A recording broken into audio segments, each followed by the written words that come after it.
Number 3, Self-Remembering and Dividing Attention by GI GurdJieff.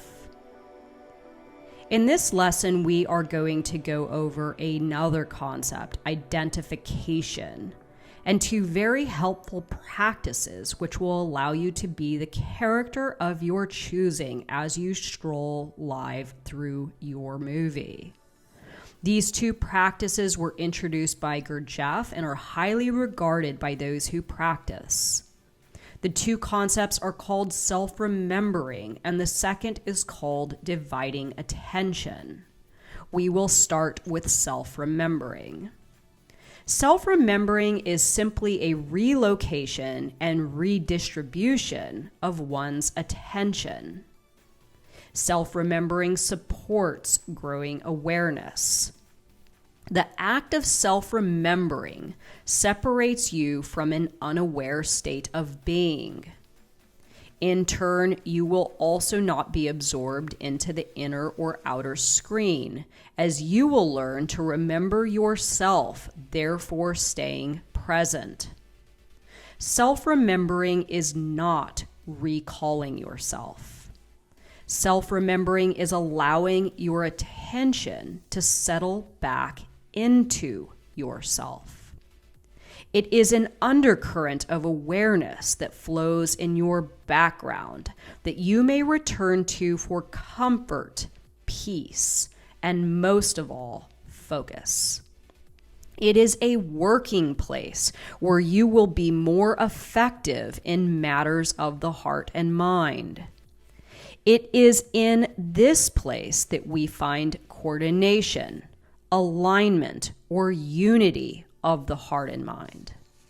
However, it is necessary to be fully engaged at certain times. We should be fully engaged at times for practical purposes, educational purposes, or to engage in some sort of love, beauty, or celebration. However, when finished, you should return to your center of awareness if you desire to remain focused. What happens is when attention is not appropriately needed, it manufactures ways to busy itself that are fruitless. We needlessly focus our attention on either the inner or outer screens with useless filler. This filler is junk and is not the stuff that creates success. Without a productive focal point for your attention, you will choose anything, and thus you will be lulled into a sleeping state. Certain memories of childhood, vivid, vibrant memories, are all moments of self-remembering.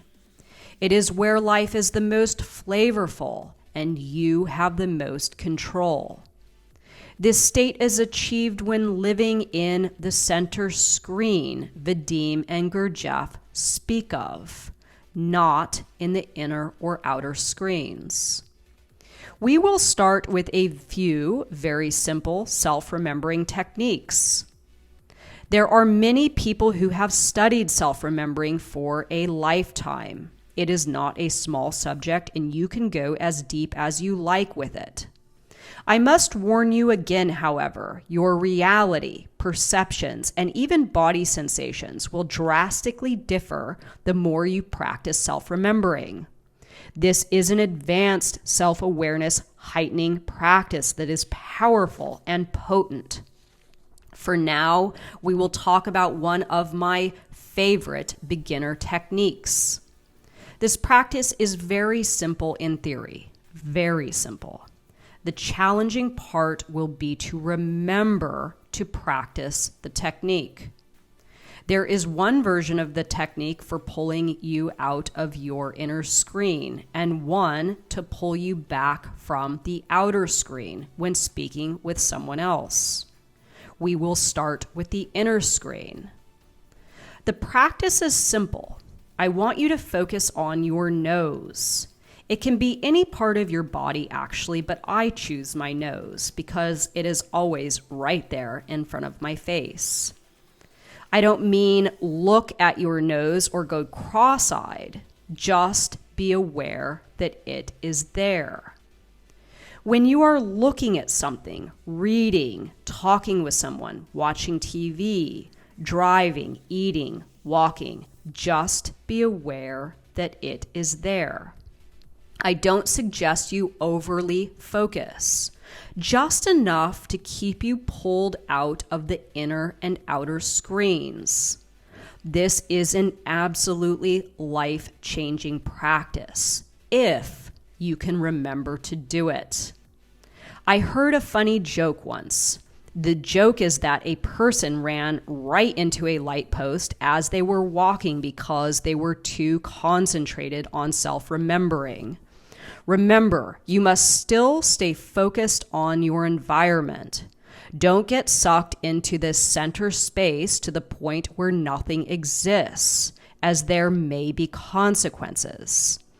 The second tip is to help you not get overly focused on someone else when you are having a conversation. We spend loads of time continuing meaningless conversation because we have lost our focus and are lost in interaction. Learn to give someone exactly the time and energy that is appropriate, not more. This technique is fun and has a fascinating effect on human pendulums. The best part is they won't even know you are doing it. So when you are speaking with someone face to face and you realize that you are in the pendulum's grip or simply have to get back to what you're doing, focus your eyes softly on the center bridge between the person's eyes. You will notice right away the effect. You will feel much more in control and will have more brain power and energy to control the narrative of the conversation. Oftentimes, people speak not because they need you to hear them, but because they have something to get out. This allows more of a space for them to get out what they need and for you to be on your way. Don't over-abuse this technique, however. Sometimes important conversation does need our full attention. And when it does, don't use this.